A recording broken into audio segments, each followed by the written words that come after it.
Hello kids, welcome back to our channel. ఇవాళ మన story ఏంటో తెలుసా? Education with experience. అంటే మనం బుక్స్లో చదువుకుంటే సరిపోతుందా, లేదంటే లైఫ్లో ప్రాక్టీస్ అండ్ ఎక్స్పీరియన్స్ అనేవి కూడా ఇంపార్టెంటేనా అనేవి తెలుసుకునే స్టోరీ అన్నమాట. చాలు స్టోరీ చెప్పేసుకుందాం. అనగనగా ధను అనే టీచర్ ఉండేవారు.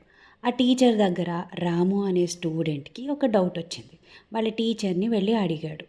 అదేంటంటే, టీచర్, ఎక్స్పీరియన్స్ లేని ఎడ్యుకేషన్కి, ఎడ్యుకేషన్ లేని ఎక్స్పీరియన్స్కి, ఎడ్యుకేషన్తో కూడిన ఎక్స్పీరియన్స్కి తేడా ఏంటి అని అడిగాడు.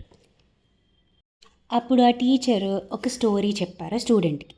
ఒక ఊరిలో సాయి, వీర, మిత్ర అని ముగ్గురు ఫ్రెండ్స్ ఉన్నారు. సాయి ఏమో హౌ టు స్విమ్ అనే బుక్లోంచి చదివి స్విమ్మింగ్ నేర్చుకున్నాడు.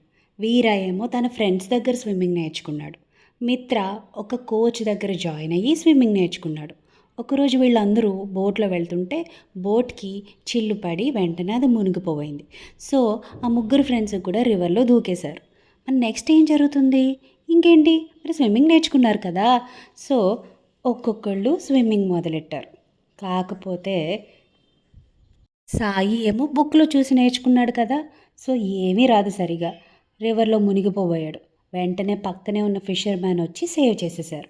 వీరాకేమో ఫ్రెండ్ నేర్పించాడు, వాడికి కొంచెం కొంచెమే వచ్చింది. వాడు కూడా మునిగిపోబోతుంటే పక్కనే ఉన్న ఫిషర్ మ్యాన్ వచ్చి సేవ్ చేసేశారు. మరి మన మిత్రకి పర్ఫెక్ట్ కోచింగ్ అండ్ ఎక్స్పీరియన్స్ ఉండడం వల్ల హ్యాపీగా స్విమ్ చేసుకుంటూ వచ్చేసాడు. తనకి ఎవ్వరి హెల్ప్ అవసరం లేకపోయింది. ఇప్పుడు తెలిసిందా డిఫరెన్స్ అని అడిగారా టీచర్. సో ఎప్పుడూ కూడా education or coaching with experience అంటే విద్యతో కూడిన అనుభవం ఉంటే మన లైఫ్లో ఎన్ని హర్డల్స్ వచ్చినా ఈజీగా బయటపడవచ్చు. సో కిడ్స్, ఈ స్టోరీ నుండి ఏం నేర్చుకున్నా పూర్తిగా అనుభవంతో అంటే ఎక్స్పీరియన్స్ చేసి నేర్చుకుంటే మనం లైఫ్లో హ్యాపీగా ఉండొచ్చు. సింపుల్గా చెప్పాలి అంటే బుకిష్ నాలెడ్జ్తో పాటు ప్రాక్టికల్ నాలెడ్జ్ కూడా ఉండాలి అని ఈ స్టోరీ చెప్తుంది. మరి కిడ్స్, ఎలా ఉంది ఈ స్టోరీ? నచ్చిందా? అయితే మీ ఫ్రెండ్స్తో కూడా షేర్ చేయండి. అలానే మన ఛానల్ని సబ్స్క్రైబ్ చేసుకోండి. సో మరిన్ని మంచి స్టోరీస్ కోసం, నెక్స్ట్ స్టోరీ కోసం వెయిట్ చేస్తూ ఉండండి.